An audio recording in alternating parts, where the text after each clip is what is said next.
ओम नमः शिवाय। सभी मित्रों को मैं आशीष वर्मा आज आपको बड़े ही गूढ़ रहस्य के बारे में बताऊंगा। जैसा कि आप इस वीडियो में चित्र को देख रहे हैं, यह है भगवान शिव। अगर मैं बोलूं शिव कोई भगवान नहीं है तो आपका क्या विचार होगा? शिव को समझना मतलब खुद को समझना। यह जो शिव का चित्र तुम देख रहे हो, यह कोई कहानी नहीं, यह स्वयंभू। स्वयंभू यानी खुद, और भू यानी होना या उत्पन्न होना। शिव को समझना मतलब खुद को समझना। यह चित्र अस्तित्व का मानचित्र है। अगर तुम इसे समझ गए तो तुम्हारी जिंदगी देखने का नजरिया बदल जाएगा।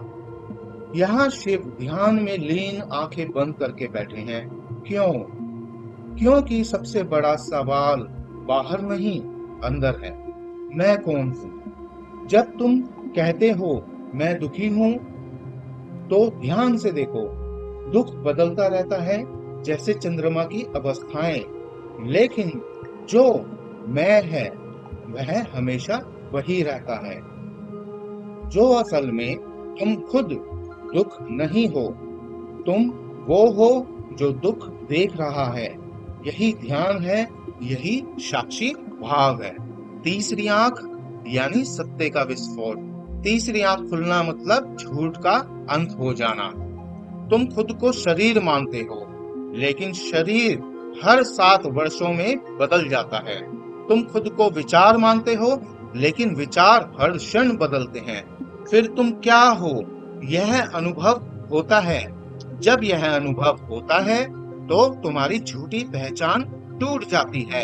यही तीसरी आंख का खुलना है। यह जो सर्प दर्शाया गया है, यह ऊर्जा के प्रति जागरण का सांकेतिक रूप है। सर्प केवल डर नहीं, यह आंतरिक शक्ति है।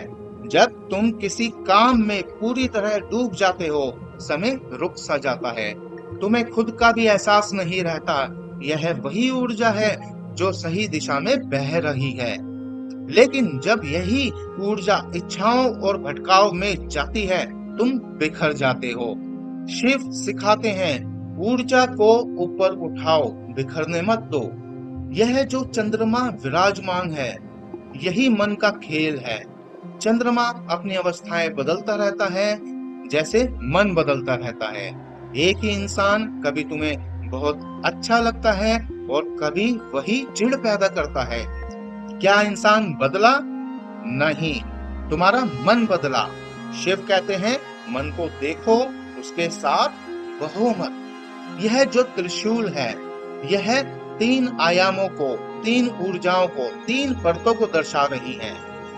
यह त्रिशूल 3 चीजों का प्रतीक है। पहला शरीर, दूसरा मन, तीसरा बुद्धि। तुम्हारा शरीर आराम चाहता है, मन मनोरंजन चाहता है, और बुद्धि कहती है पढ़ाई करो। तुम उलझ जाते हो, लेकिन जो इन तीनों को देख रहा है वही असली तुम हो। शिव तीनों के पार की चेतना है। यह जो बाघ की खाल देख रहे हो, यह इच्छाओं का अंत दर्शाती है। बाघ यानी वासना, लालच, चाह। तुम सोचते हो अगर मुझे यह मिल जाए मैं खुश हो जाऊंगा, लेकिन जैसे ही मिलता है कुछ समय बाद फिर नई चाह शुरू हो जाती है। यह अंतहीन चक्र है। शिव उस बाघ पर बैठे हैं, मतलब वह इस चक्र से मुक्त है। शिव लिंगम क्या दर्शा रहा है आपको? निराकार सत्य। इसका अर्थ है सत्य का कोई आकार नहीं है।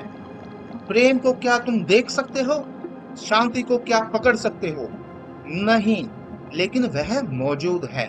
वैसे ही ईश्वर कोई वस्तु नहीं, एक अनुभव है।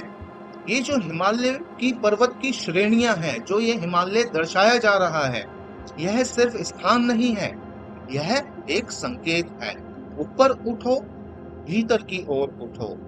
जब तुम छोटी छोटी बातों पे उलझते हो, तब तुम नीचे होते हो। जब तुम उन्हें देख कर छोड़ देते हो, तब तुम ऊपर उठते हो। शिव कोई व्यक्ति नहीं है, शिव साक्षी भाव है।